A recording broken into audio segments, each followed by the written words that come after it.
Verkefnið First Lego League hlaut hvatningarverðlaun Reykjanesbæjar 2017 en að verkefninu koma Bryndís Guðmundsdóttir, skólastjóri Myllubakkaskóla, Ingibjörg Jóna Kristinsdóttir, Íris Dröfn Halldórsdóttir og Sveinn Ólafur Magnússon. Nemendur úr 7. bekk í Myllubakkaskóla sigruðu Lego hönnunarkeppni sem haldin var af Háskóla Íslands laugardaginn 12. nóvember síðastliðinn. Með sigrunum öðluðust nemendur þátttökurétt í úrslitakeppni First Lego League Scandinavia sem haldin var í Bodø í Noregi þann 3. desember síðastliðinn.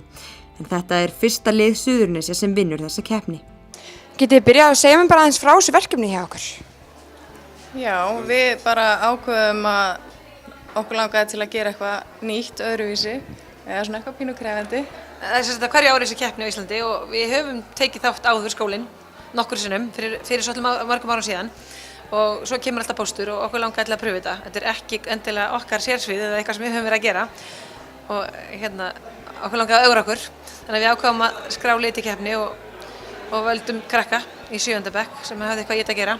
Þetta er sem sagt verkefni í nokkrum hlutum. Þau mynda lið og í okkar tilfelli voru þau 8 í liði og þau eiga að leysa nokkur verkefni. Eitt verkefni er sem sagt róbótinn, það er sem sagt Lego tækniróbót, þar sem þau þurfa að forrita sjálf til þess að leysa þrautir á tíma og það tekur marga vikur að leysa þessar þrautir og þau þurfa að hanna róbótinn sjálf líka.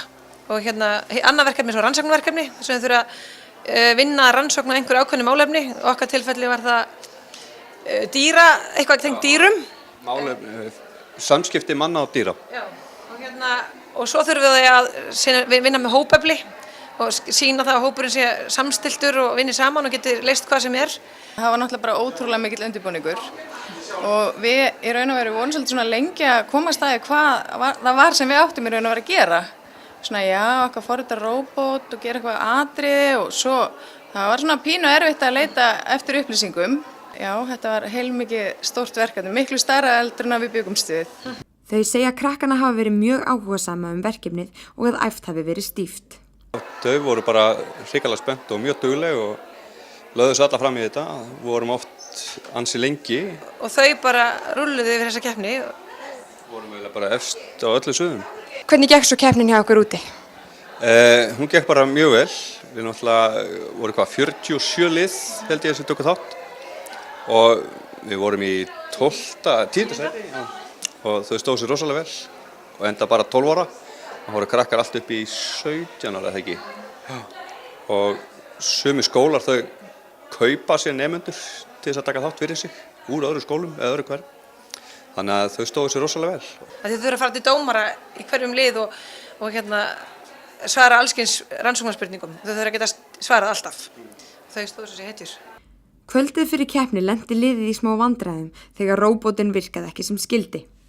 Hvaða kortir ára strákarnir átt að fara á svið, þá var róbótinn í frumyndum en við fengum lánaðan hjá aðstandendum keppninnar, sem sagt nýjan, sem við svo tengdum bara við iPadin okkar. Þannig að eftir fyrsta skiptið þá vorum við mínustig, ansi mörg mínustig, útlitið ekki gott en síðan kom þetta hjá okkur og við endum í úrslitum.